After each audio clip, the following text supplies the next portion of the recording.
Hello, gamer family, and welcome back to the Studio Backlot Podcast. If you did not watch the last episode, you should, because this is just part 2, Electric Boogaloo of Cole. Pointing the wrong way. On my screen, at least. On my screen, which is the one being recorded, I'm not, don't worry. Alright. Wrong way on my screen too, that's fine. And for their screen. There we go. Yay! And in case there's some magical screen that doesn't exist where Cole's above me. Yeah, can you point down to point at me, just real quick? Oh, yeah. Other way. Oh, yeah? Yeah, thank you. Yeah. Gotta give the options, I gotta do that, too. Because I already pointing up. There we go. That's all the directions. Oh, you gotta do straight down, too. There, now I did all of them. It's a clock. It's one weird clock. Get out of here, disc cleaner. I don't need you. Anyways, we're back. We still have stuff we want to talk about with Cole. So, you play D&D.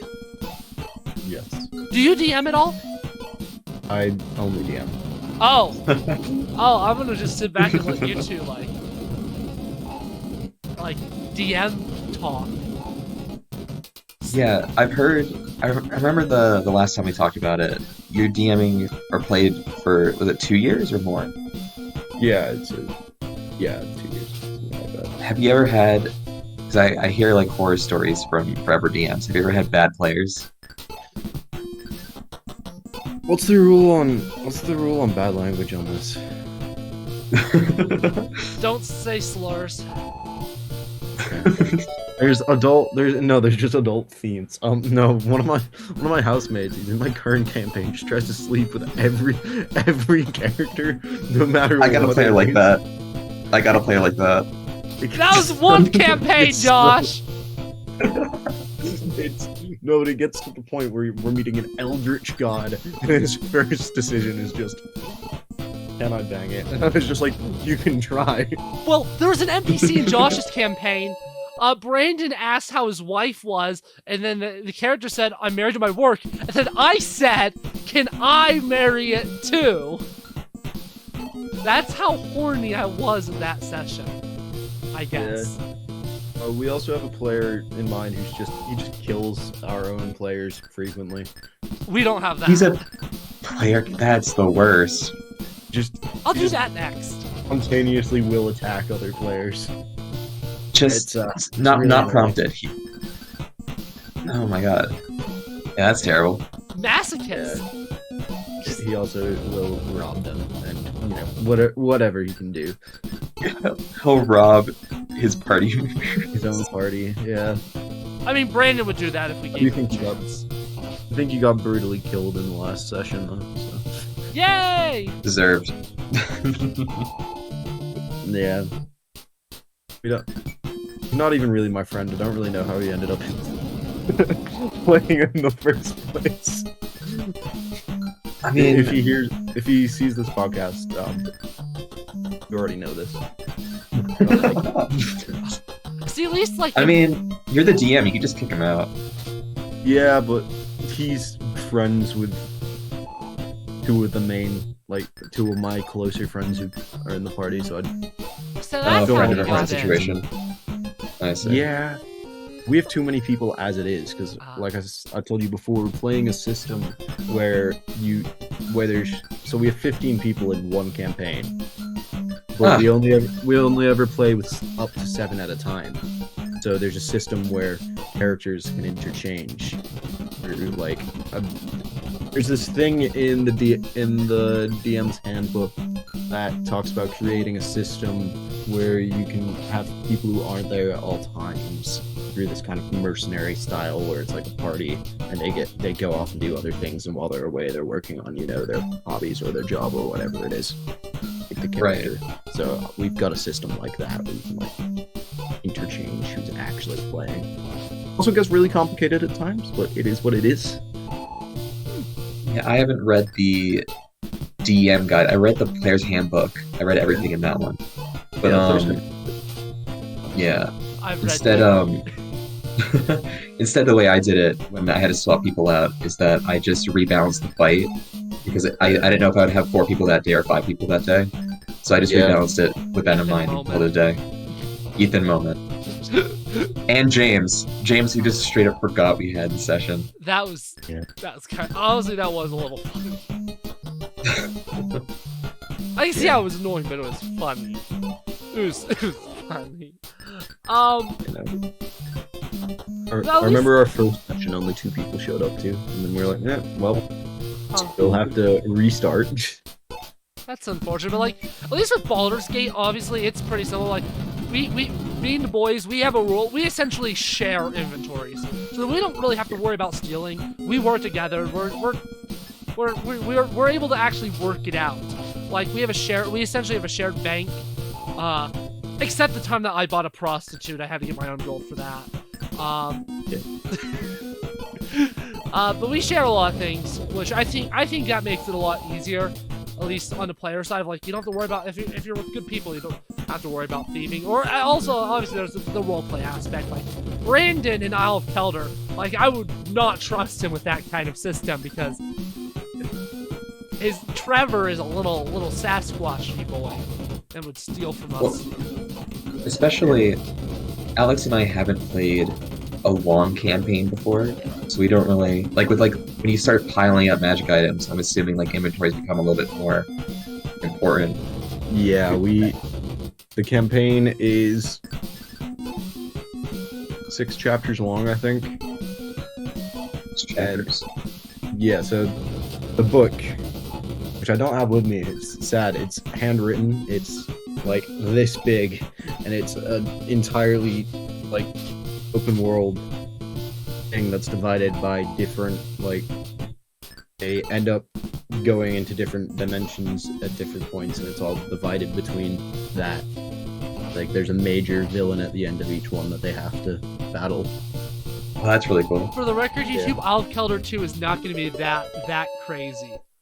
Well, I'll talk about it a little bit more in a future episode, because I do want an episode where Josh just fully, like, gets to nerd out about Isle of Kelder 1, then I'll join in and talk about Isle of Kelder 2 a bit. But... Wow, that seems crazy. And like, you wrote it all yourself? I wrote it all myself. I mean, I stole a lot of the characters from the Monsters guide. That's still really cool. Yeah, it was fun. I mean, I am a writer. I like writing. It was an excuse to do a big fantasy novel. In the end, that's pretty much all it is. But like, I have so many side quests and stuff where my guys playing won't go and do them, and it's getting really annoying because I'm like I can't guide you towards. Yeah, Josh would never have to worry about that. At least not with me, Zach, Brandon, and Ethan, because my party loves just going and doing every side quest possible. We did 2.5 hours of us just walking around the town, doing side quests and trying to get me laid. Yeah. So we have the opposite issue. My characters, at least for one of them, because there's a thing in it which is basically just a Hydra hunt, which I really want to do, but they just refuse to go into the bog that the Hydra lives in, because it's just, they went in there once, and like 3 of them died, so they're just like, oh, not anymore.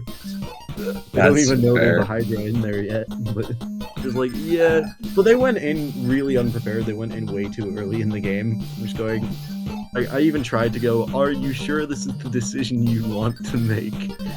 Yeah, and I'm going, okay. Hold on, I'm getting a phone call. Give me a second. Yeah, feel ahead, feed me, yeah. It's funny, Josh did that in his campaign too, and we made the wrong choice. Me and Brandon also failed. Because we had like a thing of like, the castle's being invaded. There's like 15, like, level 5 or 6 armor things. Do you want to stay and fight, or do you want to run? Ethan and Seth are like, oh yeah, we'll run. But Brandon's like, oh, I'll fight. And I was like, yeah, sure, let's do it. Josh is just like, are you sure? Are you sure you'll fight? And we were just like, yeah. So all that ended, and he's like, okay, Ethan, Seth, you escaped successfully. And then he looks over at me and Brandon, and he's like, oh, you died. You're dead. Not even gonna roll it. You died. No, I had that with one of my friends he's one of my closest friends, but he's a bit like over the top with things. And there's right at the beginning of my thing, there's this character, but he's playing as a tiefling. That's to an extent. Anyways, he was a tiefling rogue. If that tells you anything about this guy's personality. Anyways, so he's the troublemaker. Yeah, he's not the one that robs everyone though. Oh. But yeah, strangely enough, but he's going. Got this guy who is a good guy. He's a lawful good character, and he's guiding us around town. And he's like 7 feet tall, built like a wall. He's got a great sword and stuff. And everyone's like, oh yeah, we'll leave him be. And my friend's like, I'm gonna rob him. And I'm like, why? And he's like, I'm gonna rob him. Brandon moment. We haven't even done any combat yet. Are you sure you want to do that? He's like, yeah, I'm gonna rob him. I'm just like, you've been decapitated.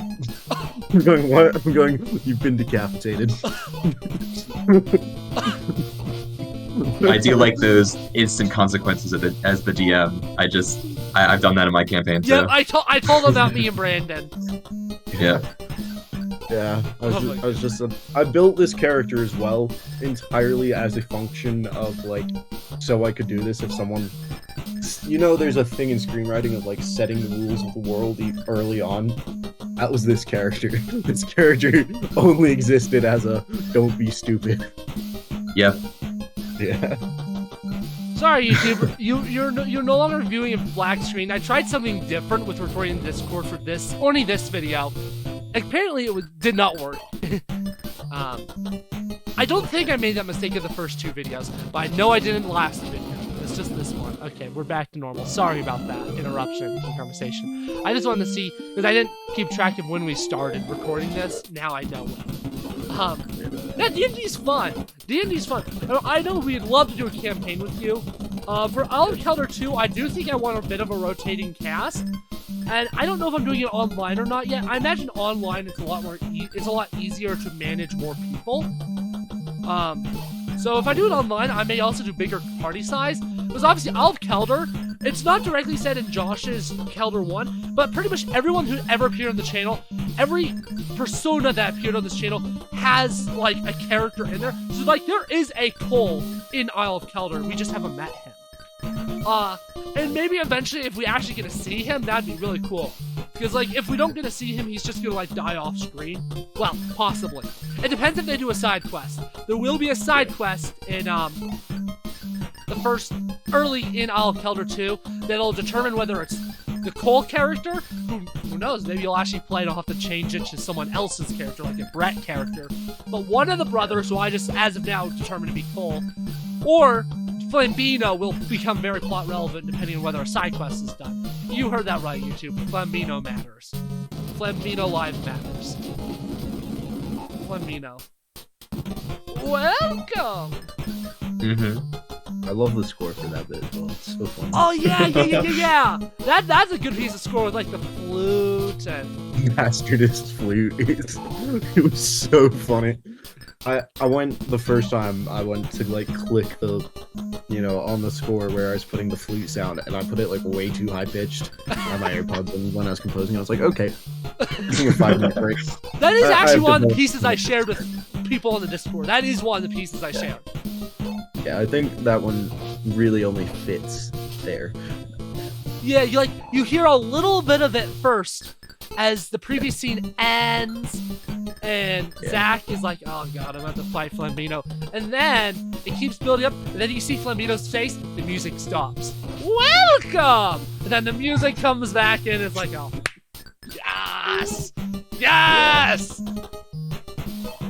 Yeah, that was a fun little tangent, yeah. I guess I'm gonna say that this here, I've told Josh already, I haven't told anyone else. I had an idea for a Brandon Man solo project. I don't think it's gonna get made, which is what I'm gonna talk about here. But do you wanna know Brandon's real? Well, you know how I just said that every persona that appears on the channel has a D&D equivalent? Where does Trevor from Isle of Kelder fit into things, you may wonder? Where does Trevor fit in? He's Brandon Man. Yeah. Trevor is the real name of Brandon Man. See, as I was thinking about the Brandon Man project, like, what is his secret identity? Completely forgetting about it. It was just in the back of my head, unintentional. Oh, let's make it Trevor. And then I was talking to Josh about D&D, and I was like, oh my god, Genius! I subconsciously connected the dots before I like intentionally connected the dots there. Yeah. Like my brain's like, Trevor, Brandon's man's name's Trevor. I was like, yeah, sure. No. Stroke of genius. I'm actually just playing 4D chess with my own brain. Yeah. Yeah. So movies. You like movies, Cole. Yeah. So you have a letterbox. I followed you on Yeah. Letterboxd about a month ago. You haven't followed me back yet. But I don't know if I follow anyone on Letterboxd. But you I don't follow- you don't follow me, I know that much. You know yesterday when I asked if you had seen Godzilla -1? Yeah. I already knew. Cause I Yeah. was on Letterboxd. Anyways. Yeah. So yeah, that's the first shaming I'm gonna do of you. Here's the Okay. second shaming. Back in 3D World, we got talking about Marvel, and then we got to No Way Home, and you said you hated it. And then I scrolled down on Letterboxd. But do you know what I found? But A 5-star review of my Spider-Man first No review. Way Home! that was my first review. My second review is a 2.5-star review. I didn't see a second review. Oh, yeah, the second time I watched it, I basically went, the writing in this film is atrocious. I wouldn't say It is. atrocious. It's not perfect, but I wouldn't say atrocious. Dialogue in that film is some of the worst dialogue I've seen in a film made after the 70s. And I don't think it's that bad, but that's also because I don't think it's anywhere near the level of writing quality as the prequel trilogy.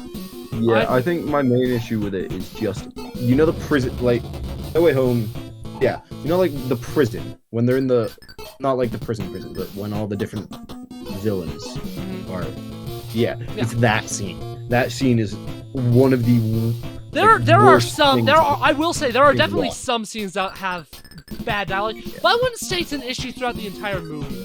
I'd say there are Yeah. some pretty good moments writing-wise. I think there's some good ones, but I think in the end it doesn't fit in with the rest of the trilogy. It's It kind of doesn't. misguided. And obviously, Yeah, like, because it's not what it's supposed to be about at all. yeah, it They was just supposed to be a changed the Craven original movie, but then screenplay Sony was like, yeah. no, we're making a Craven movie, you can't use Craven. So. Yeah. I do like No Way Home, although I will say, Across the Spider-Verse blows it out of the water. Across the I Spider-Verse still can't see is the best comic book movie I've ever seen, I think. Unless we count Scott Pilgrim. I mean, technically that's a manga adaptation.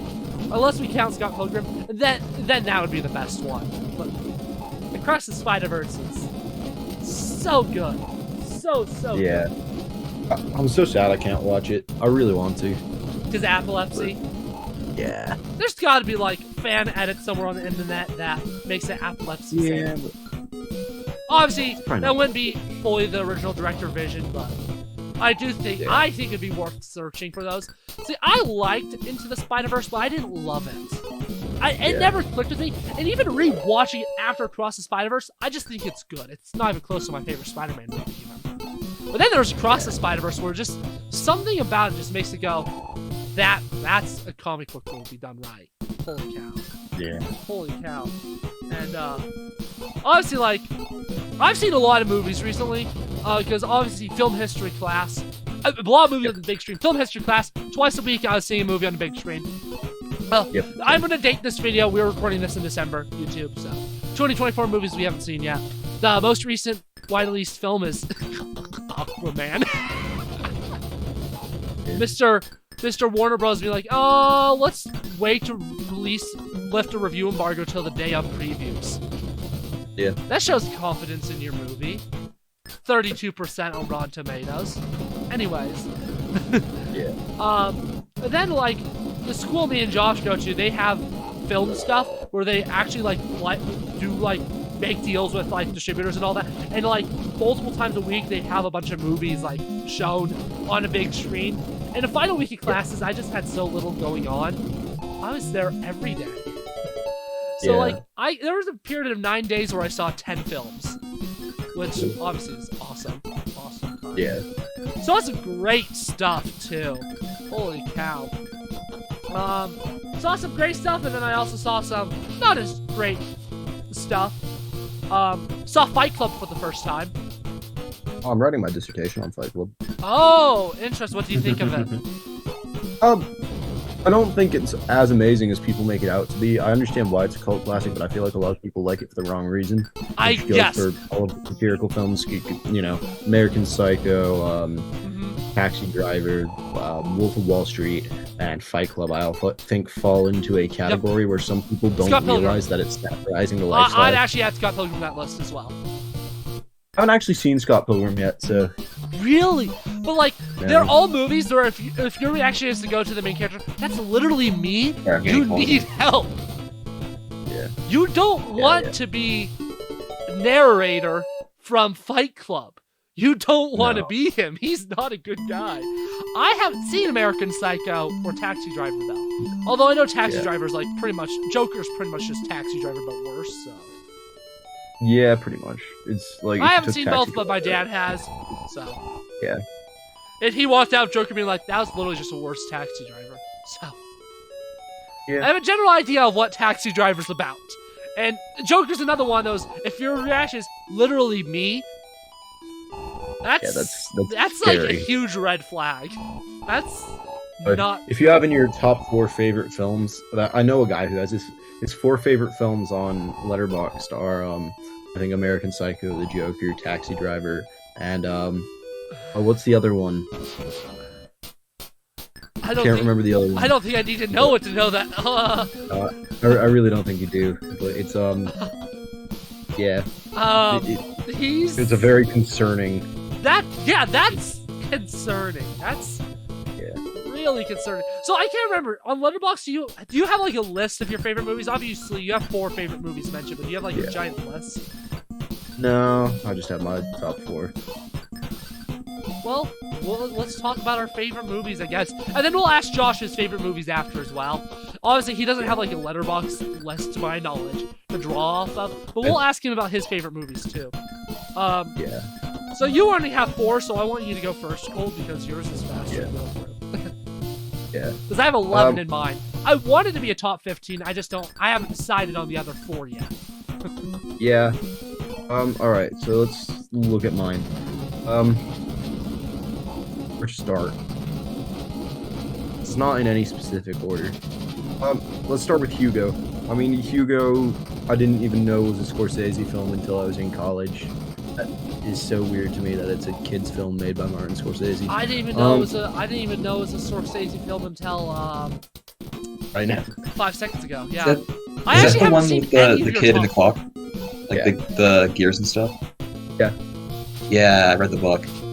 Yeah, I've me too. heard of it. I've definitely heard of Hugo. Well, I haven't actually seen Yeah. any of your top 4 on, sadly. So that's something I need to get onto. So wait, it's a yeah. kids film? It is kids' film, yeah. Oh wow, a Scorsese kids film? Yeah, Yeah, I liked it when I was a kid. Me too. It's actually the reason I went into filmmaking because it's all about Really? yeah, what's his name? It's all about Georges Méliès, who's one of the first major French filmmakers, Really? and so it's all about him, and he's played by. Well, who's he played by? It's one of my favorite actors. I'm just entirely spacing his name right now. I'll Google it. Ben Kingsley. He's played by Ben Kingsley in it. Oh It's really? really good. Yeah, and I remember watching that at the same time in middle school, elementary school, somewhere in there when I was doing film history, and we were watching Georges Méliès' films, and I just put those together and I went, okay, this is what I want to do. And yeah, that's up there because it's really fun and enjoyable, and it's like, you know, it is a really good film. It's got pretty much all-star cast. It's got Sacha Baron Cohen in it. That makes anything better. I love Sacha Baron Cohen. But yeah, it was really good. I'm also just now finding out it was produced by Johnny Depp. What? Huh. That is so Anyways, strange. That's some random information I didn't know about one of my favorite films. Next up after that, we'll go for Her. Her is only one of my favorite films because I'll read my own review of it. Yeah, it's a visually stunning film, and it is I think it's a very good depiction of like loneliness and kind of depression after a relationship ends. I know I watched it after a like really long relationship kind of dissolved into nothingness. And yeah, I think it is somehow both the most heartbreaking and heartwarming film I've ever seen. Like, These the films ending, already have such great casts. Like, wow. yeah. After that, we're gonna get into films that nobody knows. All right, A Pigeon Sat on a Branch Reflecting on Existence. What a title! So it's part 3 of the Living trilogy. Which it's a what language is it in? It's in some language. I'll Google it. In one of them, you know. It's Swedish. Swedish, yeah. It's an absurdist film. If you remember from high school, I'm obsessed with absurdism. It's existentialist. Okay, so it's not like comedy absurdism. Oh no, it is. Oh, I need to watch this.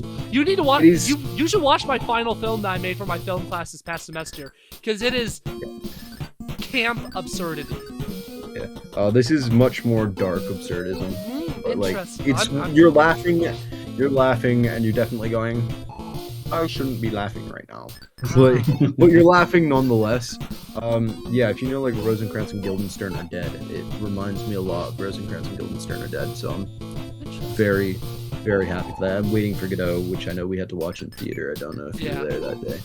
Yeah, it reminds me so much of that, and it's all about like why is life, and it's just about the meaninglessness of life and war, and it's got life, war, talks about slavery at one point. It goes through about 5 different time jumps of different time periods. They're all blended together in a really weird manner. And all the characters are made up to look like they're dead as well. They're all like painted white, pretty much. They all look physically dead. And it's a very strange film. I see the director said that the film had been inspired by Bicycle Thieves. Yeah, I can see that. I don't like relating that because I wasn't a fan of Bicycle Thieves. Yeah, and it's also not. We'll have to talk about that because I agree with you. I agree with you, but we'll talk about that. We'll have to. Yeah. He says it's inspired by Bicycle Thieves, but Bicycle Thieves is Italian realism. And this is a surrealist film, so I've never really got Just that. in general, like, my understanding is Bicycle Thieves influenced so many filmmakers, and like, I can see where at the time, like, obviously, like, it was a very different film, but I don't know, I just kind of found it boring. Yeah. Like a player inspired. I think it's one of those movies that I'll enjoy a lot more on a rewatch. I feel that way about a lot of the films I watched in Film History 1 at the end of the semester. I feel like a lot of them were ones where if I wasn't as tired because it was the end of the day, I'd enjoy them more. Stuff like Tokyo Story, Battleship Panther I can't remember the name of it, but Indian film, Panther Penali, and Bicycle Thieves. I think they're all films that I'd enjoy way more on a rewatch when I'm not tired. Oh, and The Rules of the Game as well by John Renoir. All films I think I'd enjoy way more upon rewatches. Because at least the 3 that I said besides Bicycle Thieves, once I was actually invested, paying attention, the third acts were great, all of them. Yeah. Bicycle Thieves, I was paying attention the whole time. I was just kind of like, this is the movie that everyone hyped up to be like amazing. This is it. Because especially since earlier that semester I had watched Citizen Kane for the first time, which to me did live up to the hype. Really? Yeah, it lived up to the hype. I left that movie being like, wow, that's good. Yeah, I think both Citizen Kane and Casablanca fell flat for me. Really? I just had high expectations. We'll get into those more once we get to my list. Alright, my last one on this list is Afarim. So Afarim is probably the best film I've ever seen. And it's a Romanian film. I love Romanian cinema. It's a Western set in Romania in not sure what year, but during the 19th century. Beautiful poster. Yeah, it's a really ironic poster because the film's in black and white. Yeah, it's shot to be made like an old film, and it's all about kind of the nature of Romanian culture, and Romanian culture is very violently. I'm saying this in all due respect to my many Romanian friends. Sorry, Andre. Sorry, Tom. It's a very racist culture. It is, and that is not covered a lot in major Romanian cinema. I mean, they talk about Romanies a lot.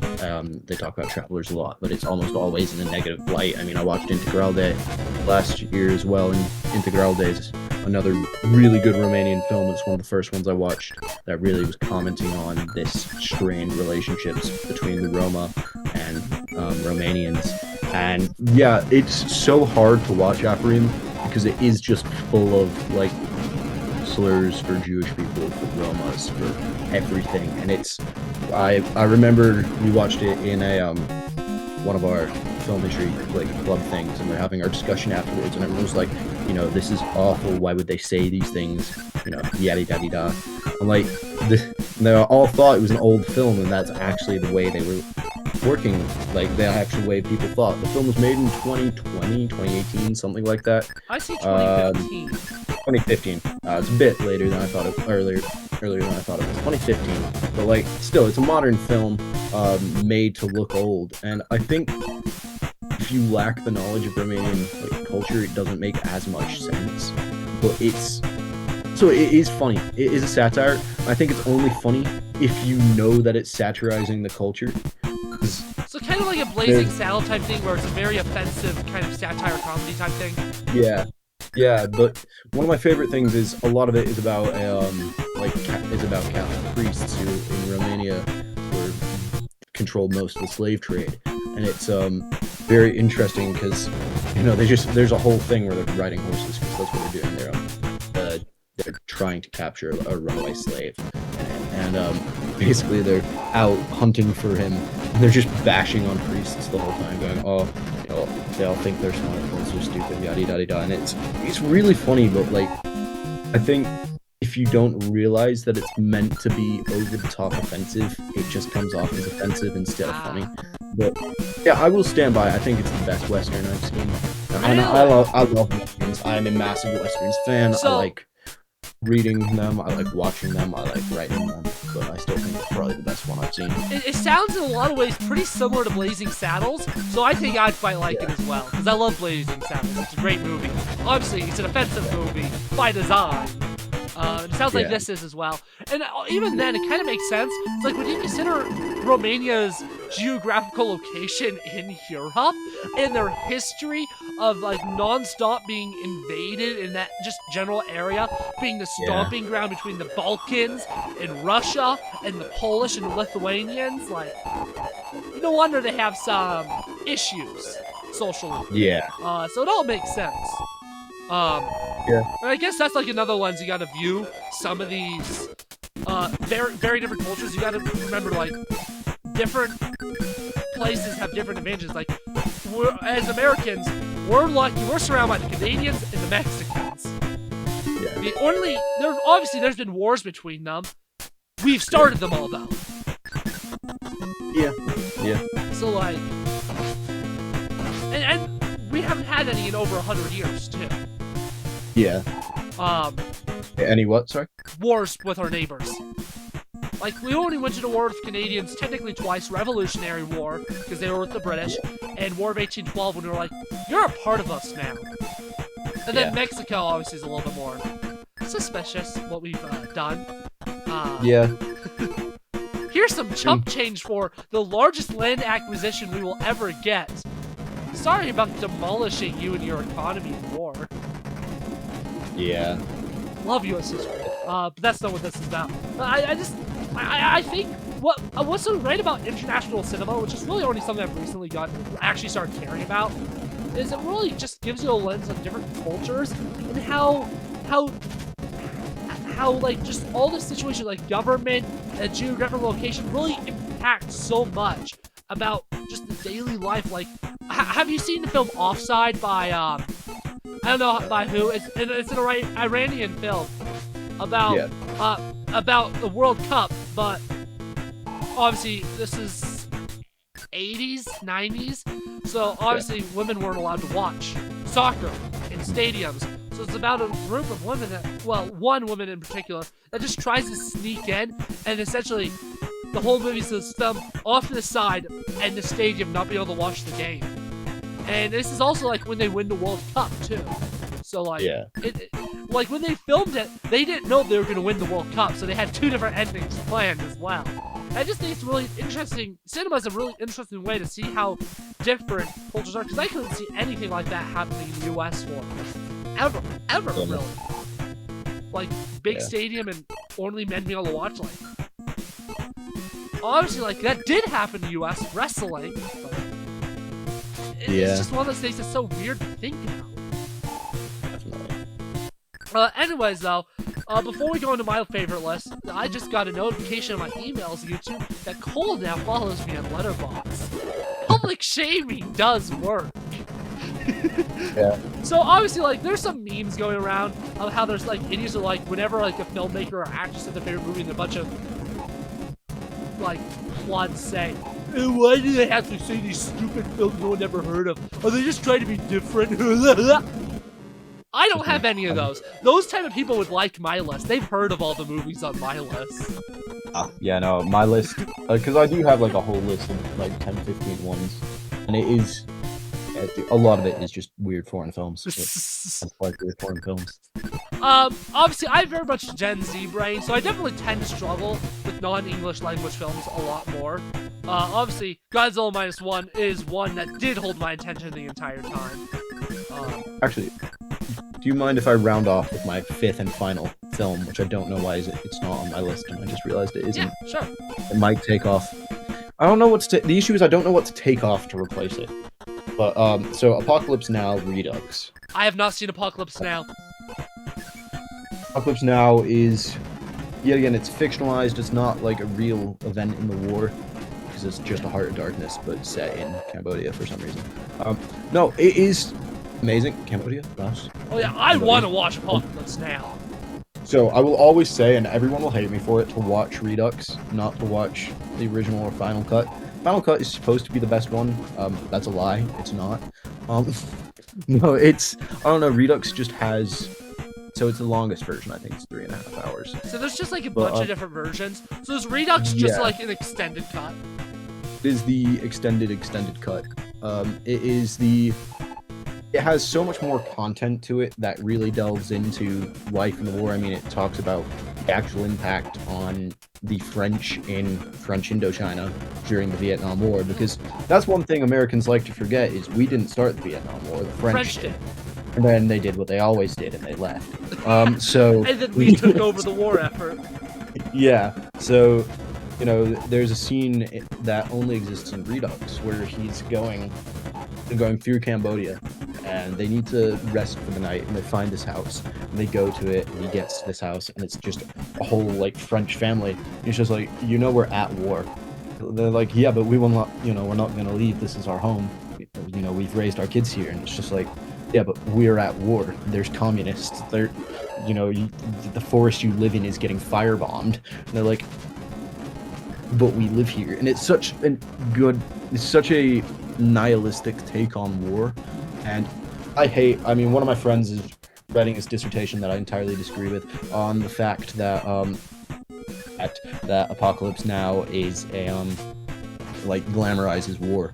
I think you really have to misinterpret Apocalypse Now to come down to thinking that I barely know anything about it, and I already disagree with it. Because all I know about it is the line, I love the smell of napalm in the morning.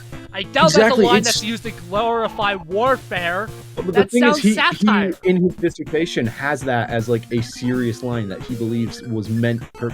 Francis Ford Coppola is not pro-war. That has been pretty clear for a while. Yeah, I don't get it, but yeah, that sounds just hearing the line. It sounds like it's satire. It is at times, and it's just, I think people don't get that. I mean, there's the whole thing with the strippers that they sent to Vietnam and everything to like calm down the troops, and they're like watching it, and it's just such a weird scene because, you know, they're in the middle of a war, like a war zone. You've just watched a major character get murdered, and you're just going, then it's just like next scene is just strippers, and you're just going, it's so like I binge watched led into a massive depressive spiral last year of war films. And I think it's honestly my favorite one because it is so nihilistic and depicts it in a way that, especially I think Saving Private Ryan never did. Saving Private Ryan doesn't glamorize war, but it doesn't do, I think, a good enough job of making you realize just how, awful everything is. The only scene from Apocalypse Now I've seen in full is the montage when the music's The End by the Doors. That's the scene I've seen. And just with that one line I know in that scene, it does not glamorize war. No. I can already it really tell. Doesn't. Yeah. Oh, also, sorry, just tangenting war films. Full Metal Jacket, really good film. Another really good war film that I think does a really good job of showing how bad the Vietnam War Yeah, was. it's definitely on my watch list. I definitely. Yeah, I also also really funny. One of my professors is in it. Really? I just want to get that out there. He is in it. He's not a major character, but he is in it. He's. Have you seen it, Josh? Is that the one where they spend a really long chunk in training where the drill sergeant's bullying the fat guy and then he kills the drill sergeant? Yeah, I've seen. I think I've seen 3/4 of it. I don't think I finished it. Okay, well, you've seen the part you need to see. So, in training, he gets them all out of bed and they're all stood there in their underwear and shirts, and he's screaming at them all. Yeah, my professor's just one of the guys getting screamed at. I have a funny tangent relating to that though. Do you know the actress Kristen Schaal? Maybe. Well, one example I know for a fact she's in Gravity Falls. If you watch that, she voices Mabel. Yeah, her brother was one of my teachers last semester. Oh, that's cool. Yeah, he's a really cool dude. He also asked me to send him the link for Alex Point, so. Nah, he's cool. He's great. Anyway, sorry, I just had to do a tangent. Yeah, I haven't. Spielberg's one of my favorite filmmakers. Yeah, I've seen a very surprisingly little amount of his films. I haven't seen Saving Private Ryan. I need to see Schindler's List. Close Encounters with the Third Kind. Those are the three I know for a fact I need to see. Yeah. Although E.T. sucks, and I will always stand by that. I wasn't a fan of Saving Private Ryan. I'll always say Band of Brothers is better, but that was just, I think, Tom Hanks and Spielberg making up for Saving Private Ryan. Schindler's List, I really liked. I do have issues with the fact it was actually filmed in Auschwitz. I still feel like that was a bit morally wrong at times. I did not know it was filmed on location. Oh, because I've been to Auschwitz and I was watching it and I was going, this is eerily similar. And then I googled it and I'm going, that's why. I imagine the reason why Spielberg did that because the film was. I honestly haven't seen it, but I know the film was very, very, very personal for Spielberg. Because he was Jewish. He was born right after the war. Yeah, he lost. But yeah. And so, I knew it was a very personal film. So I wonder if that was one of the things he did because he knew it would make him not feel better necessarily, but feel more vindicated. Yeah. It was Close Encounters was good. I'll say that though. Spielberg is, I think he's a really good filmmaker. I don't like most of his films because I think he doesn't have a style. That's what I like filmmakers who have a style. Yes, I will say that is my biggest complaint with him is his work is very hit or miss because he doesn't write it himself. So you never know if it's gonna be a good script or not. Example: Jurassic Park versus Ready Player One. They're the same director. And what's his fart? His close friend. I can't remember the name of. Zemeckis. Zemeckis is also just kind of the same way. You don't know what you're gonna get. You may get Who Framed Roger Rabbit, but you may also get Pinocchio 2022.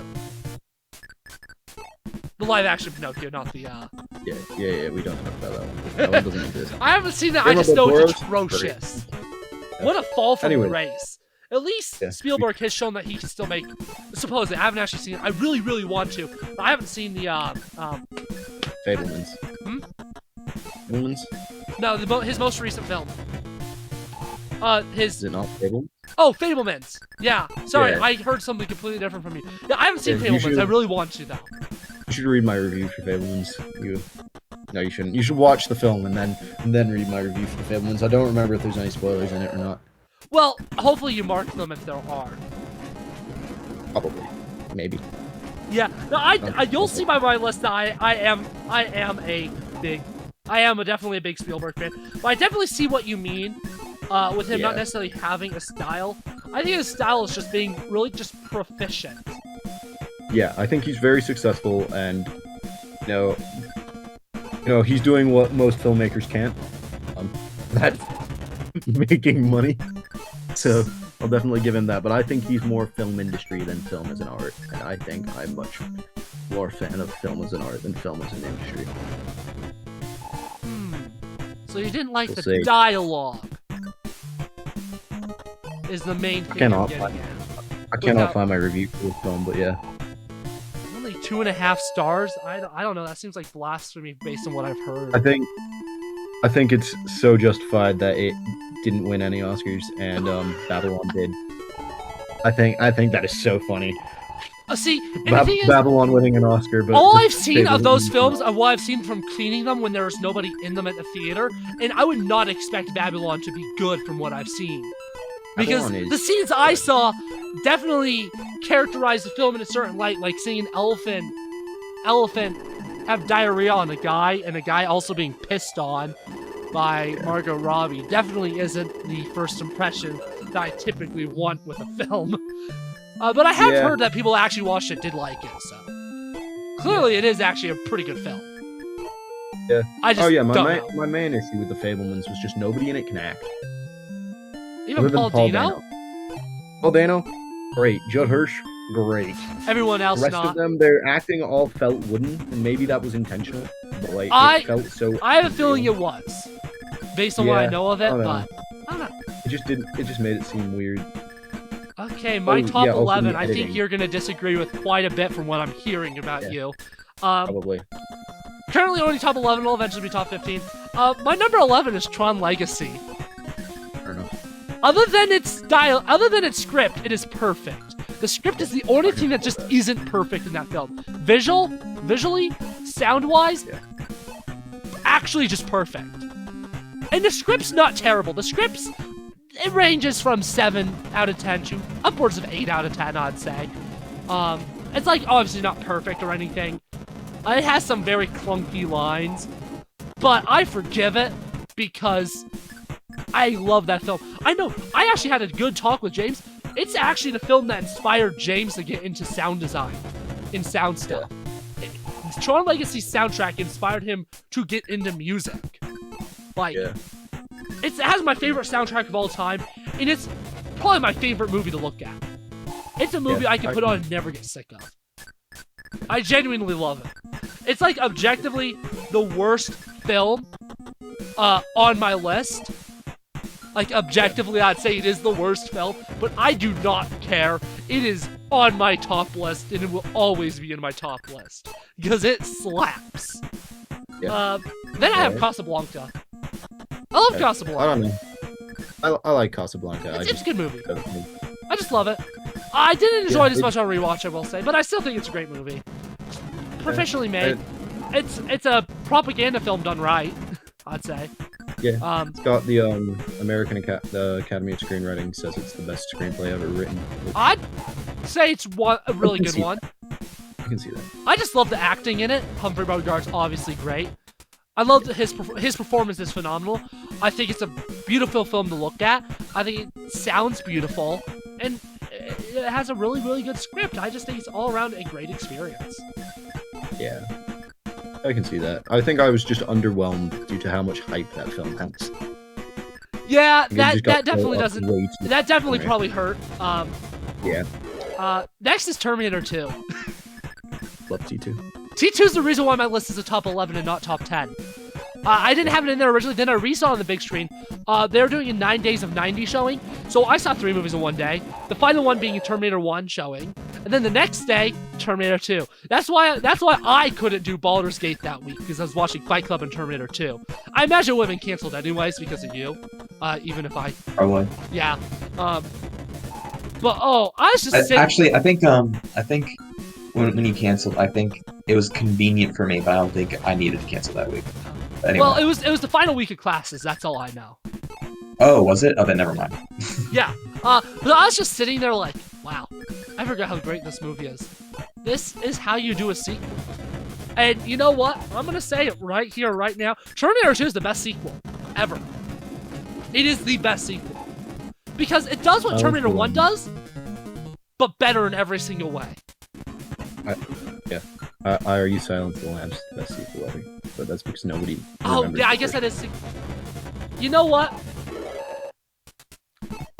Let's go back a couple. I've been debating for about a week now if I want to put Silence of the Lambs on there as one of my 15. And you know what? Let's go for it.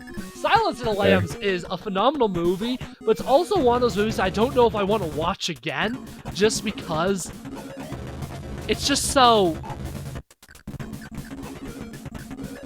if I get the chance to see it on a big screen, though, button seat, I'd love it. First time I ever saw it was on the big screen. Hopkins is like perfectly cast as he's a lot better as Hannibal than Brian Cox was, that's for sure. Because Brian Cox played Hannibal in the first one. Then I mean, what's his name? Matt Mikkelsen, also fantastic as Hannibal. Oh really? Is he the Hannibal in the sequel to Silence of the Lambs? No, he's just Hannibal in Hannibal. Oh.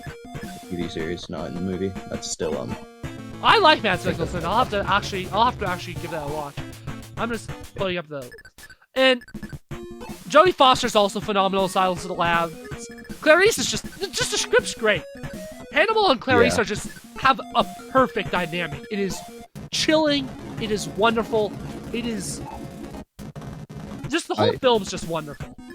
Inherently hate any film that involves wearing other people's skins, though. I think that is my biggest like I love horror films, but the one thing is like the Texas Chainsaw Massacre. Anytime I see something where they're wearing or there's a human skin suit, I actually go, yeah, no, that's one of the reasons why I'd say Silence of the Lambs is one of those films I wouldn't really necessarily jump at the opportunity to watch again unless it's on the big screen. My dad, when trying to convince me to watch it, he was like, "Don't worry, it's not a big thing. I don't even remember that being in the film." No, it is a big thing. Yeah, it is like the main thing. Like the entire plot of the film. Yeah. Next we have on my list Raiders of the Lost Ark. I previously had this as my favorite Spielberg film, but it isn't. It's Indiana Jones is my favorite franchise. It always will be. I don't care what people think of 2, 4, and 5. I love all of them. I love all 5 films. They're all amazing. I love all of them. I can watch all 5 on repeat. Even I get it. People don't like 4 and 5, especially 4. Like, yeah, the fridge scene's maybe a little over the top, but I do not care. The first act in general in 4 I actually really like. It's the third act that I don't really care much for. Dial of Destiny, I like it. I like it more than 4. I like it more than 2. I like it. Yeah, I like it a lot. It definitely has... I can see why people don't like it, but I like it. 2's just absurdly racist. It's Spielberg's most racist film, I'd imagine. What would you say is more racist? West Side Story. I'd say his depiction of West Side Story. Really? That seems like an unpopular opinion. I know, because I know a lot of people love that. So many of my Puerto Rican friends have gone, this is one of the most offensive.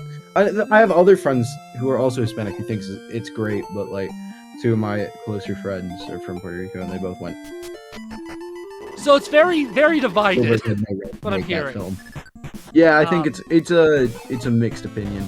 That means I'd say that Temple of Doom's more racist. Because that's not a mixed opinion. Even the defenders of the film are like me. Even the defenders of it are like, yeah, it's racist.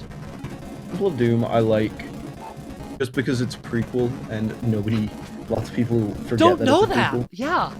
Yeah, and I find that very funny and it was done very well. See, but also I also love the fact there's the diurnal bats you see in it. There are bats flying in the daytime.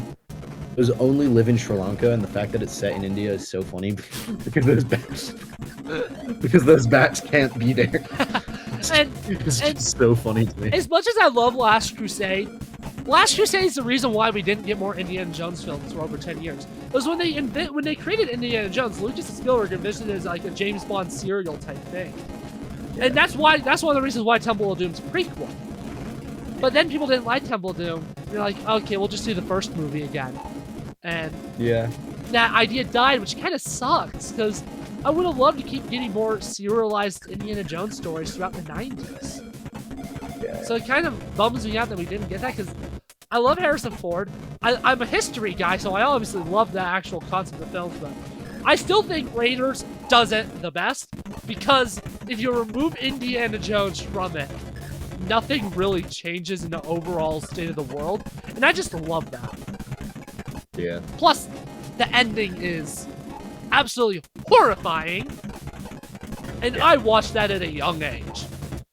Too young. I was too young when I saw that. Oh my goodness. Plus, the soundtrack's great. Next on my list is Citizen Kane. I love it. I think the thing I love the most about it is the story structure and the cinematography. I think it's like one of the films that pioneered the flashback story, and I still think it's one of the films that does it the best. With its flashback-driven narrative, I still think it does it better than most films that came after it. And I just love the cinematography. Obviously, it's one of the main films that pushed for deep focus cinematography, which is kind of my favorite type of cinematography. If I had a camera that was better at doing it, I'd probably do 99% deep focus cinematography myself. It also just does a lot of really cool high-low angles. I love those. I love high and low angles so much. I wish a guy used more of them in Alex Point. Although I guess my love for high and low angles actually came after I filmed Alex Point, so I wouldn't have used them either way. No, I just love it. I also love the acting in it. The acting's really good. And I don't know. I just love it. I just love the whole film. I think that's what ruined it for me. The sound design in that film is notoriously atrocious. Yeah, the sound's definitely the weak link, I'd say. Yeah. It's definitely the weak link. But every other way, I think it's phenomenal. Jurassic Park. Jurassic Park's the best Spielberg film. Up until 2 weeks ago, I had Raiders. I've seen Jurassic Park on the big screen twice within 2 months. I saw it for the 30th anniversary, so I saw it in October on the big screen. And then I saw it at school on the big screen at the film thing. And I was just sitting there thinking, this is better than Raiders. I love Raiders of the Lost Ark, but I couldn't have watched it on the big screen a second time 2 months later. Like, maybe on my homework and use my phone during some of the parts. Yeah, then I could watch it. But on the big screen, zero distractions. And guess what? If I heard that there was a theatrical screening of Jurassic Park tonight, I'd cancel my plans. I'd call to work and I'd watch it. I can't say that with Raiders of the Lost Ark. I love Raiders. And maybe in a couple of months I'd say that with Raiders, but at least as of now, I'd say that with Jurassic Park and no other Spielberg movie. I think it's really good, and I love that it still stands up to the modern day. It's still the best one. Yeah. I'd say the first of both trilogies are the best ones. Because Jurassic World itself, I actually don't think is terrible. It doesn't reinvent the wheel. It's worse than Jurassic Park, but I actually think it actually gets too much hate. Now, the sequels to Jurassic World, we don't talk about those. Those don't exist. What are you talking about? There's only 2 films in the Jurassic Park franchise. Yeah, honestly. Nah. I think Jurassic World 2 is an example of what not to do in the sequel. I'd call it the worst sequel ever made. Yeah, I think for me, after the second one, after Jurassic Park 2, I kind of stopped liking them, but that's because I'm a fan of the books. Have not seen Jurassic Park 2 or 3, and I have no intention of ever watching them. Jurassic Park 2 is probably the best Jurassic Park. Really? Outside of Jurassic Park. Oh. Really? Interesting. Yeah. I mean, it's the only other one that's actually based on the book, and the book is so good. So it's nice. So you've read the book? Yeah, I've read the book. How does the book compare to the first movie? I think there's more interesting, philosophical themes in the book. Because the books, both of them dive more into Crichton's, philosophy of life and go deeper into like why he's talking about why we shouldn't advance science like this. It's also really funny because there's a paragraph in the book which is just the kid saying shit. I think he says it 47 times consecutively. It's the funniest funniest paragraph of the book. But like, I don't know, I really like both of the books, and I think it's probably one of the best book adaptions is Jurassic Park. What is Jurassic Park 2 called again? I can't remember. See, I always forget whether it's Jaws or Jurassic Park where the source material is supposed to be bad. So it's Jaws. Oh, that's Jaws. Yeah, I just the Jaws book. And unfortunately, Michael Crichton was kind of mixed on the movie of Jurassic Park. You know, so I guess that makes sense because Stephen King also didn't like the Shining movie. So. Well, I mean, yeah, but Jurassic Park isn't by King, so. Yeah, I know. I would say, I guess all the best book adaptations are the ones where the authors don't like the movie, but that's actually not true, because my favorite movie of all time is technically an adaptation, and the author's like, oh yeah, the movie's like infinitely better. Yeah. I'm sorry, it brings me back to The Shining. I think The Shining is one of the worst book adaptations ever made. Really? Also, anytime I ask a film student, like, oh, what's your favorite horror film? And they say The Shining to me. I always just hit them with, that's not a horror film. Try again. Because it's not. It's terrible. Here's a very unpopular film student take. Oh, I blanked his name. Director. I know who you're talking about. I can't remember his name either. Yeah, no, Kubrick made 3 good films. Only Kubrick made 3 good films, and let me try to guess what you're gonna say. Clockwork Orange, Doctor Strangelove, and 2001. No, Doctor Strangelove, Full Metal Jacket, Eyes Wide Shut. Oh, I should have said One Flew Over Cuckoo's Nest as well. That's not Kubrick, is it? Yeah. What? Was it Scorsese? Definitely not Scorsese. Oh, it's Milos Forman. Oh! I don't know why I thought it was Kubrick. Yeah, everyone loves 2001: A Space Odyssey. I love the last 30 minutes and hate everything else about it. I think the last 30 minutes are one of the best short films ever made. Oh yeah, I don't like the first act, but everything else I do like. Yeah, yes, not Spielberg. Shining just is unrelated to the book. The villain of the book doesn't appear in the film. Interesting. Yeah, no, Stephen King hating it. Also, because Kubrick is just a raging sexist, he did just make the lead character useless when she's not supposed to be. And so like tormented the actress and too. Swinging the bat around, but she's supposed to be a strong, powerful woman, and Kubrick just didn't. Which is why the TV series, I'll state, sucks. So much better because Stephen King just went, okay, we need to remake this because Kubrick did a bad job. Was the movie or the sequel, I can't remember what it's called, was that much better? Yeah, that's a really unpopular opinion on my behalf as well. I do think Doctor Sleep is so much better than the original. See, from what I can gather, people do like it. They just prefer to the original film. It's also actually a horror film. That film scarred me. Really? Yeah, The Shining. Yeah, the main antagonist of The Shining in the book, the hotel itself is alive and is a physical entity. And that is never really covered in the film. But in the series, that's done a lot better. Of course, I think the series was actually directed by King. Interesting. I didn't know there was a series. Yeah, it was filmed in Colorado. Really? It was filmed at the Stanley Hotel? Yeah. Huh. Interesting. Number 5 on my list is a completely different tone of movie. Barbie. It's funny. I appreciate it. I love it. I just find it so much fun. It was so good. Oppenheimer's better, obviously, but Barbie's really good.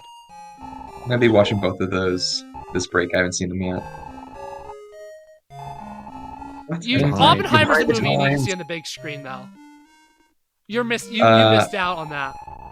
I have a projector, so it's fine. It'll be fine. Not good enough. You need to see it in IMAX or Dolby. Anyways, Across the Spider-Verse is number 4. I genuinely think it's the best superhero film. End of story. I don't think anything else comes even close. Now, if the sequel sucks, because it's a two-parter, if the sequel sucks, this thing's going down quite a bit, because it is very much a two-parter. But this half is phenomenal. Absolutely adore it. Great movie. Oppenheimer, obviously. We talked about Oppenheimer a decent amount while shooting Alex Point. Phenomenal movie. Phenomenal movie.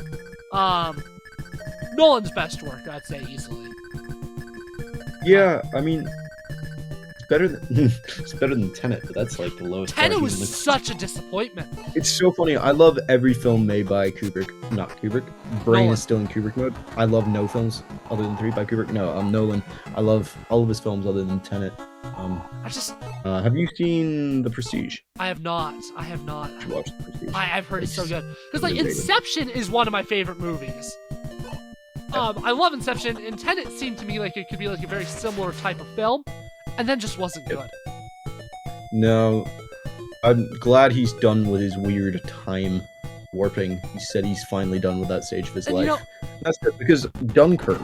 Oh yeah, I don't like Dunkirk. Oh, really? I thought Dunkirk was I'm so good. confused That's here all on I can Dunkirk. say. I thought it Also, was good. my glaring issues with it just come down to you never see the antagonist. I get the antagonist is the Nazis. I get it. I understand it's a World War II film. But the fact that it's just an overarching force that you never interact with, and then have you seen Dunkirk? Yeah. No, Josh, have you seen Dunkirk? Yeah. Oh my God. There's a character who dies at the end, sheerly out of his choice and just because he's stupid. Like that was the. He's like, literally, there was a chance to save him. There's a line. It's just like, oh, come here, and he just goes no, and then he just gets shot to death. I'm like, I don't remember the movie at all. also I'll the say original that much. Dunkirk is so much better. The original Dunkirk. Didn't know there is was so an much original. better. The original one is much more true to the real events. He's taken real parts of Dunkirk and dramatized them. It does have several of my favorite actors in it, though. So Like, it was definitely a Yeah. well-made film. yeah, it was. I love Nolan and his vision, but he definitely, throughout his films, has a lot of issues, I'd say, that are less present in some films, like Inception. But he fixed a lot of them in Oppenheimer. Like, his sound mixing is just like, oh, loud, loud. Oh, it's so quiet, I gotta turn up the volume. Inception's Yeah, I really could hear bad that. about that. I was walking. Oh, you can go. Sorry, I interrupted you. No, I was walking back out of the cinemas after Oppenheimer, and I was going back to my car, and I could hear it. I could hear, the bomb. I'm like, oh, I know exactly where you are. See, I work in a movie theater. I saw Barbie when it opened, but Oppenheimer I didn't get a chance to see for over a week. Yeah. So, like, you'd just be cleaning a theater, then and I'm like, oh, end of the second act. Yeah. You just And- know it instinctively. That's really the only time where the audio goes out of whack from where it had been previous in the movie. Like, he fixed, because that to me pulled me out of Interstellar. I'm like, oh, it's so quiet now. I need to. Oh my god, I don't have ears anymore. Yeah. Inception. What I love about Inception is the ending. He literally puts us into Inception with the ending. Yeah. 'Cause And then obviously, Memento as My well. theory is the top falls right as soon as it cuts. Yeah, I like that. No, I And love the Memento ending. as well. It got Just me an into endless ambiguous endings for so long. And I even originally did that with Alex Point with the deleted scenes of, oh, I think there's going to be more problems soon. Then I cut the mid and post credit scene. Have you seen Memento? I have not. Just see Memento. I want to see Memento and The Prestige. Don't worry. I really want to. I just haven't. Yeah. Nolan's what's one of next my on? favorite filmmakers, even though I have complaints, and I consider the Dark Knight trilogy overrated, but I still love Nolan. Yeah. Long story short, Dark Knight Rises is okay. I don't like Batman Begins, which means I really only like the middle film in the trilogy. And even then, while Dark Knight's an amazing film, I don't think it's the best superhero film. I don't think it's the best Batman film. I don't even think it's the second best Batman film. End of story. Fair enough. I like still stand I by like the. I know you don't like Tim Burton, but I do like the Burton Batman films. They're like. Yeah, that's fair. I like them. I I love still think Michael the Batman. Keaton. He's one of my the favorite Batman. actors, which is part of the reason why. I don't even know if I'd put Dark Knight as number 3. I think I'd put the 2 Burton films and the Michael Reeves one all above Dark Knight, honestly, which is very Fair. unpopular. I think I'd go Batman, Batman Begins, Dark Knight. I think that's my. So personal- I need to rewatch Batman Begins. I think if I were to see it in the theater, where in a no distraction environment, I'd like it a lot more. I watched all 3. They played all 3 of them in one day at the cinemas near me, so that was nice. Yeah, that'd be great. Yeah, my second favorite film is Scott Pilgrim. That main character's literally me, says people that you should stay away from. I love the music. It's Edgar Wright, and it's quirky. I've actually read the graphic novels after seeing the movie, and they're both so good. The book has a worse ending, but even the author's like, oh yeah, the film has a better ending, but the film came out first and I didn't want to copy that ending. That's fair. But I love the movie. It's funny. It's my favorite Actually, that's not true. It's not my favorite comedy. It's my second favorite comedy. It has my favorite editing of any movie. It's what made me start liking 90s music, unironically. The music in Scott Pilgrim got me listening to 90s. I would not like Weezer if it weren't for the music of Sex Bomb. My playlist legitimately has 5 songs from Scott Pilgrim in it, which is crazy, because I just love him that much. And Michael Cera's hilarious. I love Michael Cera. He's also one of my favorite parts of Barbie. Not my favorite. Ryan Gosling and Margot Robbie are obviously amazing, but Michael Cera. Cera is great. And it took me so long. For so long, I was in denial about my favorite film of all time. But I'm no longer in denial. It's Who Framed Roger Rabbit. It just has to be. I actually just think it's as good as a movie can get. It is technologically impressive. It has amazing acting, an amazing score. It looks great. It's Zemeckis' best movie. Fight me, it's not Back to the Future. There's another movie, I can't remember what it's called, but there's another movie that people love of Zemeckis. But no, it's not that either. It's Roger Rabbit.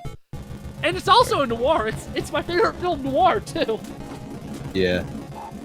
Yeah, I haven't seen it, so I cannot. Really? I love that movie. It's a good one. It's so good. I know it is. It looks great. Josh, haven't got it you're for probably going to be too busy, but there is going to be a big screen showing of it at our school at the end of this next semester. So if you're not too busy... End of semester. That's Man, the problem. don't even talk to me. It's on When? It's on like a Tuesday or something. But like what? When-ish? It'll be... You know, dates-wise. It's like... Oh, actually, I might be able to tell you the exact date if they've updated their website for the 2024 calendar. I already know I'm gonna be swamped, so it's a shame. I'm probably not gonna be in the country, but you never know. Okay, the calendar's not officially out yet, unfortunately. But it's like the final week of April, so unfortunately... I don't think you're gonna be in state. In state, yeah. In redacted location. But we haven't mentioned multiple times already. But we didn't mention that we lived there before, so it's okay.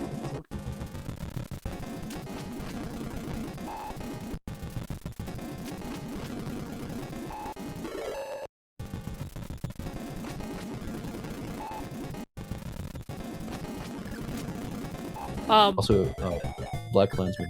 You should watch that as well. I love it. It's a great You've movie. seen it. Yeah. It's also another movie I debate putting in my top 15, actually. Love Yeah, I Black think it's Klansman. probably going in mine. It's almost definitely going in mine.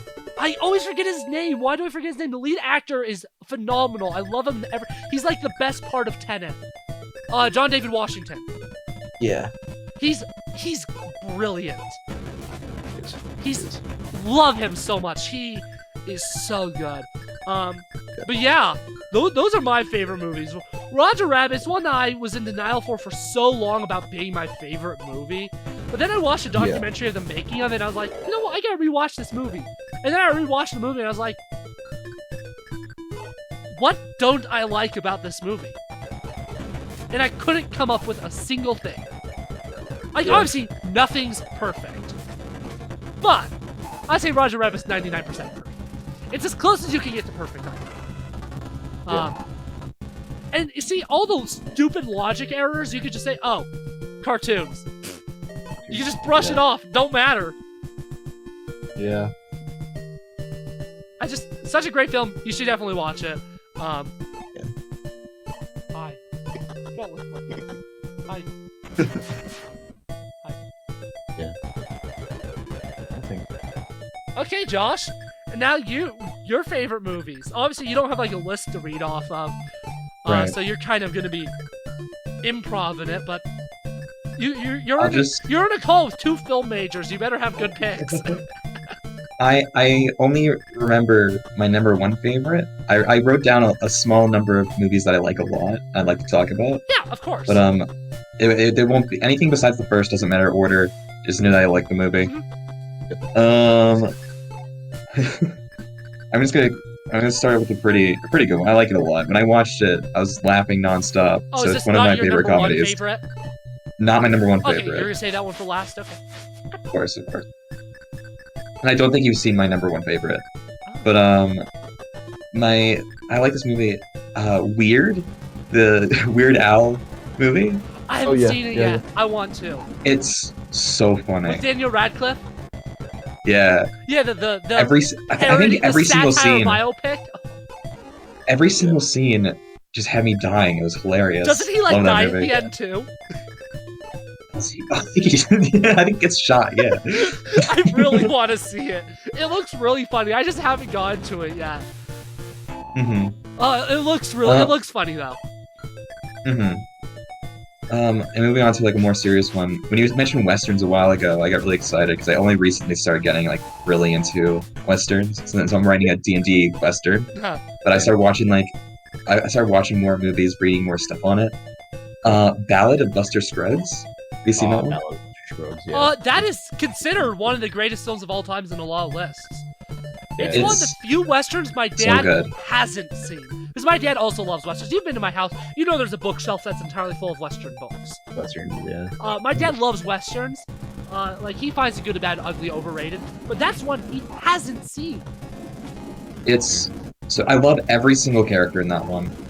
And I love the theming of just how every single person dies due to some... DM me. DM me it. I actually do want to watch it. DM me it. What? Ballad of Buster? Yeah, Oh, yeah, DM me yeah. the name so I remember. Because I actually do want to watch it.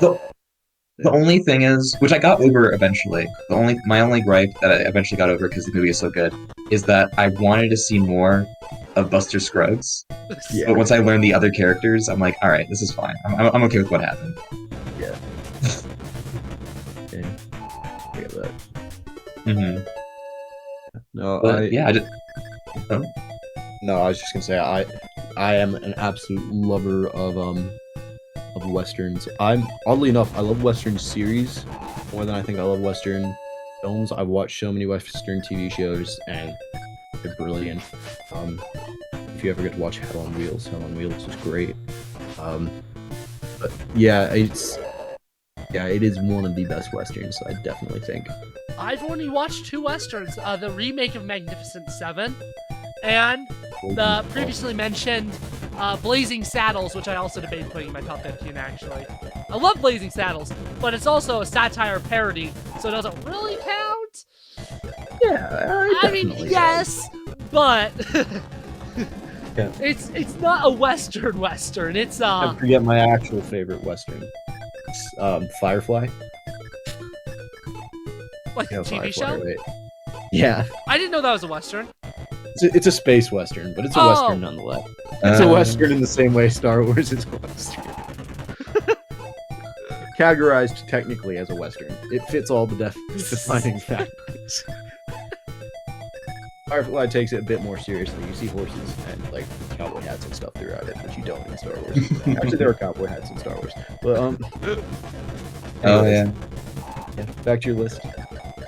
Yeah. I'll go into the next one. I just love Mary Poppins. That movie. That's a good one. I love live It's so action good. animation hybrids. Yeah. Very Actually, fun. the penguin dance. I wasn't a big fan of the penguin dance, honestly.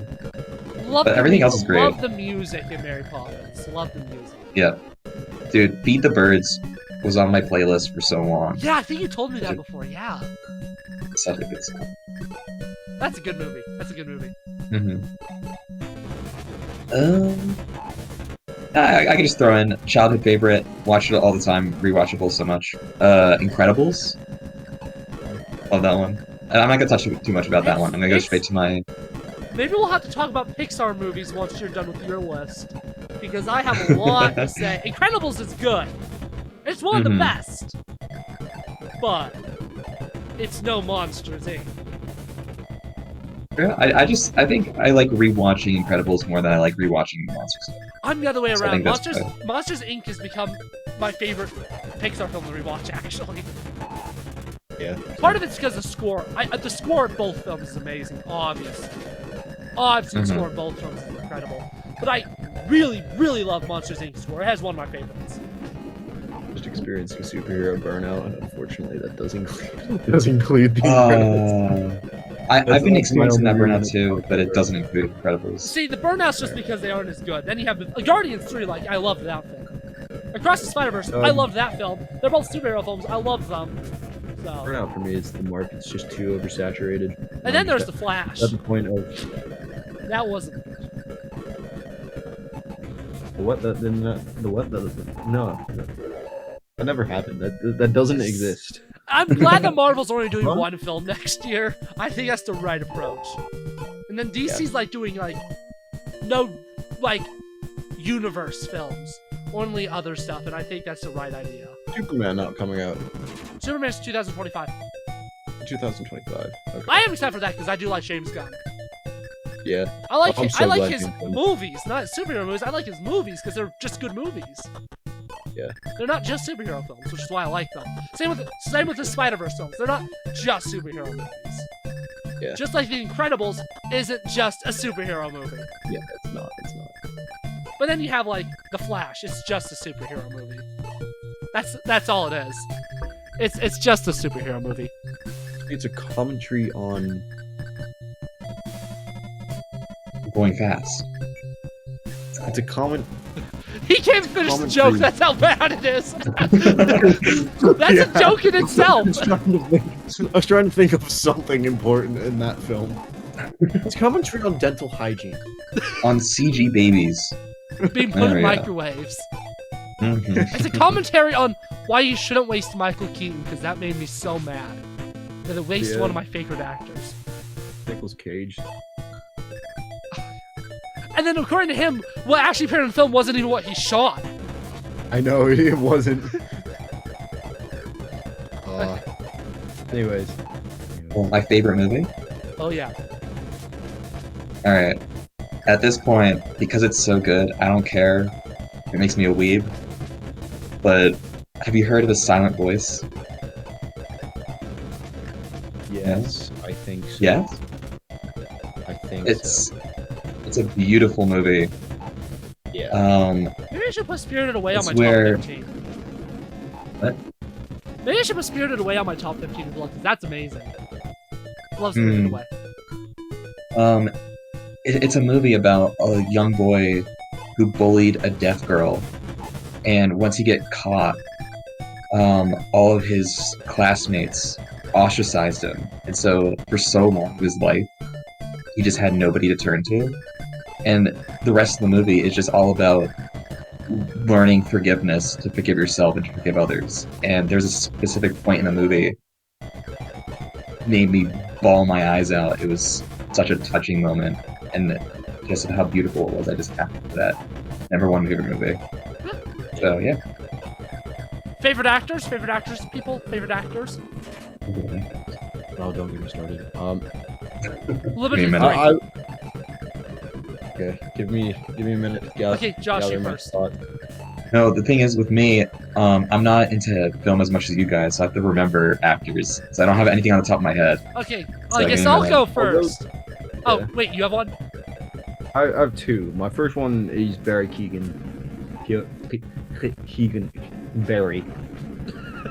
Barry, however you say his last name, because Irish words don't make sense to me. But Barry Keoghan. I mean, just from what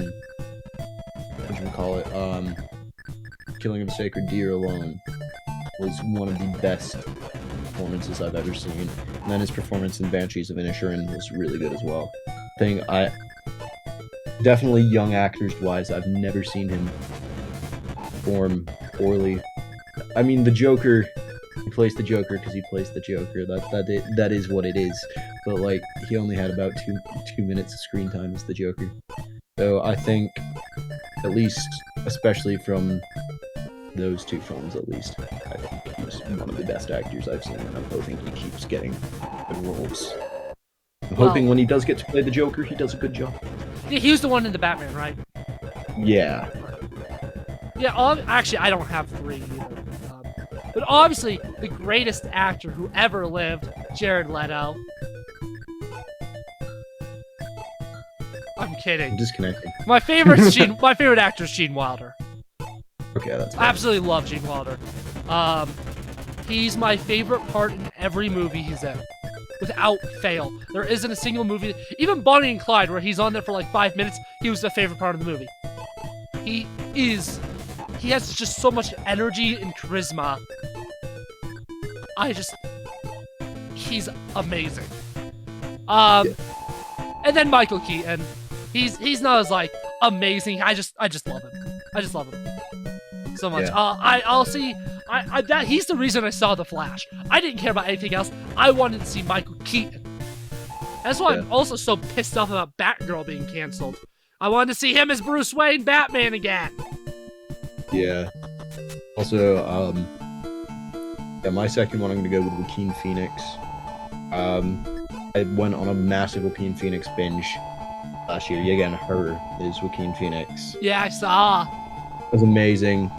He always does amazing. I don't know, he kind of always plays a similar part. He's always just like sad, sex-deprived dude. It's kind of what he always plays. Napoleon is not a Napoleon included, but I think I was about to ask if you'd seen Napoleon. Yeah, in Her, I think it's brilliant. I don't like Gladiator, I haven't seen it. which I know is. I'm a massive history buff. I think it is an awful representation of ancient Rome. So you're not going to watch Gladiator 2? I'm going to. Of course I'm going. I'm gonna watch every film Ridley Scott makes because he's Ridley Scott. I'm not a massive fan of his work, but he's great, and I know someone who's like rather close with him, so just keep that conversation going. But was I Gladiator? Not a massive fan of it, but he was the best part. Big issue with Gladiator is the Spaniard is played by Russell Crowe. It really annoys me. Because he's not Spanish, he doesn't look Spanish. There's nothing Spanish about Russell Crowe. And then The Master, I think, is one of the best, probably the best film I've seen on Joaquin Phoenix, and it's just a perfect film, I think. And it also just plays words while against a certain space cult. I'm not gonna say which one because I would like to be successful in the film industry. But it's a very good take on a silly, very serious subject, but like it portrays it in a very good way that kind of cuts around some days of not entering Paul Thomas Anderson's career. He's no longer close friends with what is it? Mission Impossible, man. Tom Cruise. Yeah, he's no longer friends with Tom Cruise. Other than that, it's really good. Just to let you know, YouTube, sorry if you're currently seeing the Discord freezing. I just need to lower some audio in the background, which means I had to close out Discord. Anyways, really quickly, Josh, your favorite actors, and we should probably just follow up with some really quick movies that we've seen recently that we really like, because this episode's really long. And I don't got the same film brain as you. When I watch a movie, I don't think of people, I think of characters. So I don't really know any that I can think of that I like. What do you mean? remember. Chris I have Pratt's to, not your favorite actor? No. I have to like research to remember like who played who. So if you ask me in like a week, if you give me homework, I could probably do it. But right now I can't. Okay.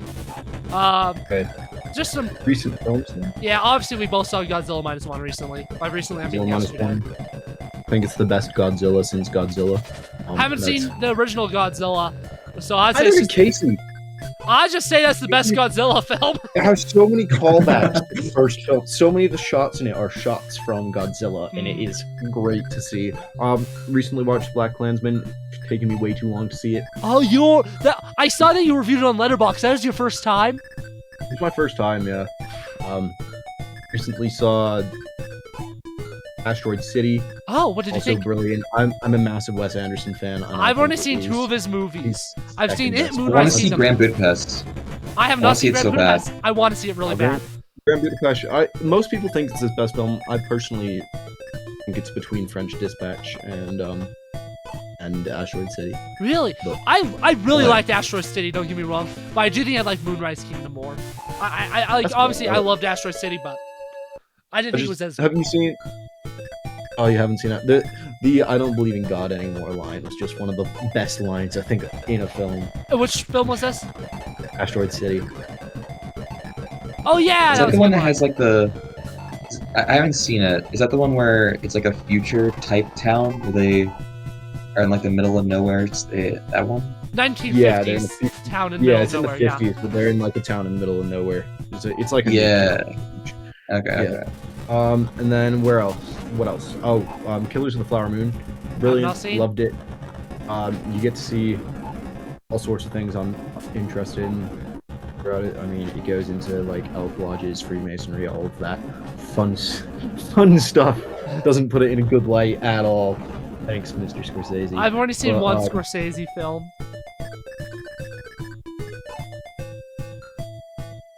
Yeah, I know. The only What was one I I've gonna seen do? is Goodfellas. See, the only one Casey's seen is Taxi Driver. I've seen pretty much all of them now. I want to watch Taxi Driver, The Departed, Killers of the Flower Moon, Wolf of Wall Street, and The Aviator. I want to watch those 5 for sure. Anyways, I think I've that's seen pretty much... Irishman, Goodfellas. I don't Oh, remember anything Irishman is also Scorsese. I want to see that too. Yeah, else. Irishman is so good. it is. I think that rounds off films I've seen recently. Probably doesn't, but Yeah, let me quickly pull up. Obviously, is it Yeah, like just a let great it off. film or anything? No, but I'm gonna mention it anyways. I saw the original Mortal Kombat movie on the final day of classes, and that was a great way to end out the semester because it's so freaking stupid. It was just a great way to end the semester out. On the Waterfront, that's a good film. It's a good film. It's Yeah. not great. I don't love it, but it's a really good film. And what's his face is great in it. Why can't I remember his name? Vito from Godfather. That guy, his actor. He's great in On the Waterfront. I Also, literally can I googled interrupt? his name yesterday. Let me open it up again.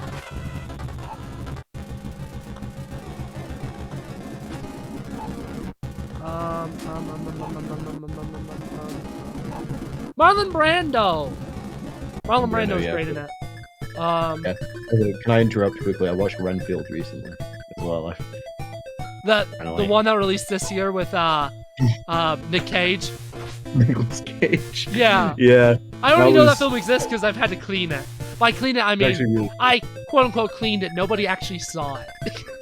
I know. It's really funny though, just because in retrospect, Nicholas Hoult is, I believe, playing Renfield again, but in the serious remake of Nosferatu.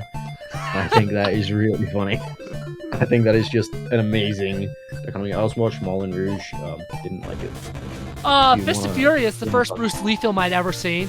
I say first because there will be more that I watch because he is such a badass. I love how in the final fight scene, you could see all the beatings that the other guy's taking. That Bruce Lee's face was just perfectly clean. So good. So funny. The new Hunger Games film was actually good. I actually liked it. I was expecting it to be mid, and then all the action was in the second act, which means the third act was all character driven, and I was like, whoa, okay there. I see what you're doing. And I liked it. And yeah. Third act, because part 3 of the book sucks. Oh, really? You don't like it? Part 1 and part 2, great. Part 3, after certain character dies, it's very uninteresting. So like the end of the third part in particular is what you talked about? Is that the end of the third? Oh, in the books that happens like The guy from District 2? No. Is there another character that's not in the movie? The love interest. Does she not die in the movie? Lucy dies in the book? Lucy doesn't die in the movie. Lucy dies in the book? It's his entire character arc. It's because... Unless I'm, like, misremembering this. I think you are. I'm gonna Google it.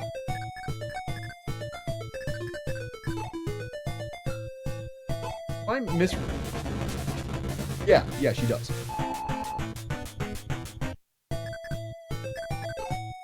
It's left ambiguous. Yeah, in the movie it's left ambiguous too. Yeah, no, in the book it's pretty definitive. Huh. Interesting. No, I love the third act in the movie. It's my favorite part of the movie. Okay. When he's After like that, the peacekeeper. Yeah, best part of the movie. Yeah. Okay. Anyways, continue. Yeah. Movies. We just spent like an hour and a half talking about movies. Movie students, nerds, you know how it goes. And Josh is just sitting there with like a smile on his face, watching his And friends it's like enjoying it. nerd the frick out. Yeah. Yeah, I don't watch as many movies, but I like when you get excited about it. Filmmakers! Yeah. Yeah. Yeah, who cares about watching movies when we're making them? Exactly. Exactly. I'm not work. If you don't like one of the movies, just make one better. Easy. Yeah, exactly. Yeah. Oh. Me when I see Wait, so- Suicide Squad by David Ayer, and I'm like, oh yeah, I could do that. Yeah. What a movie. What a movie that is.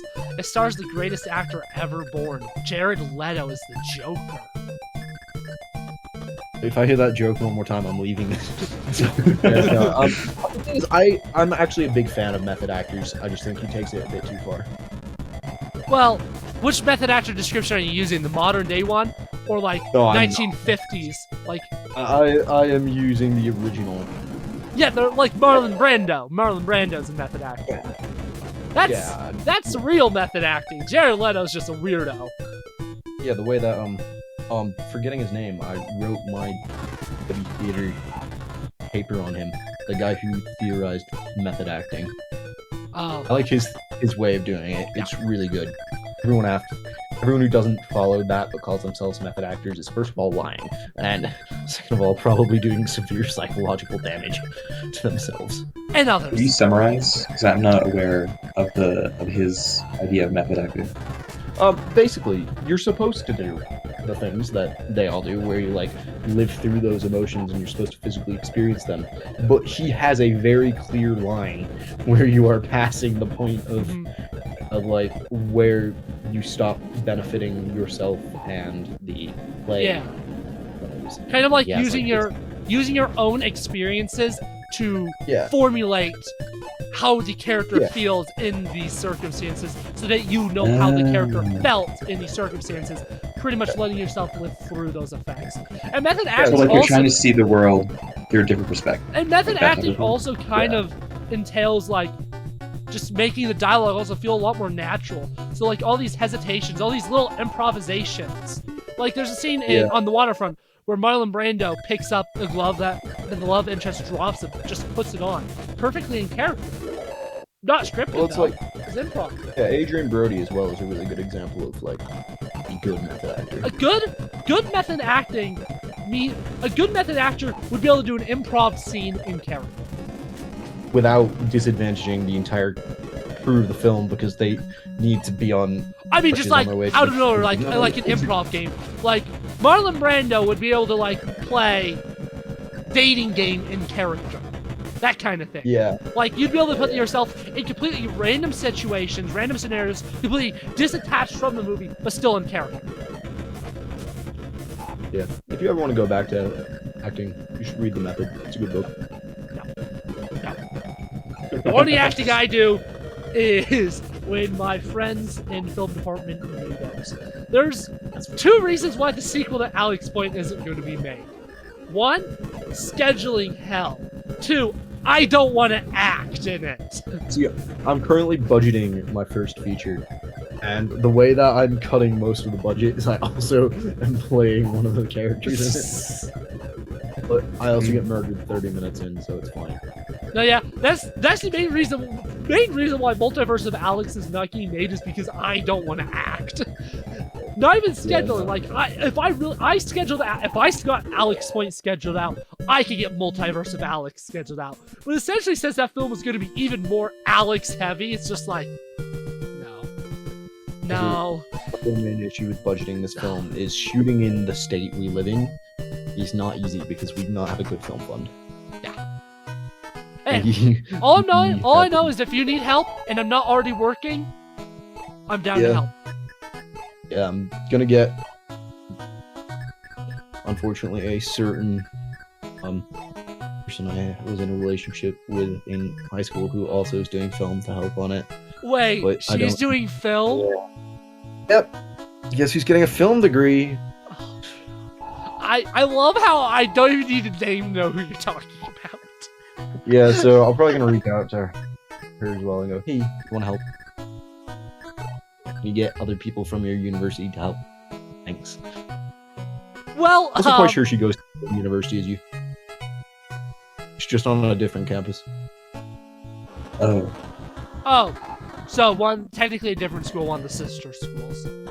Oh, they're not ran by the same organization. They're sister schools. They're okay. I think they're ran like high up. Yes, I have a feeling I know which one she goes to. Anyways, YouTube, that's all we got for this podcast. We talked a lot about movies. I hope you like movies. We clearly do. So, see you next time. Goodbye.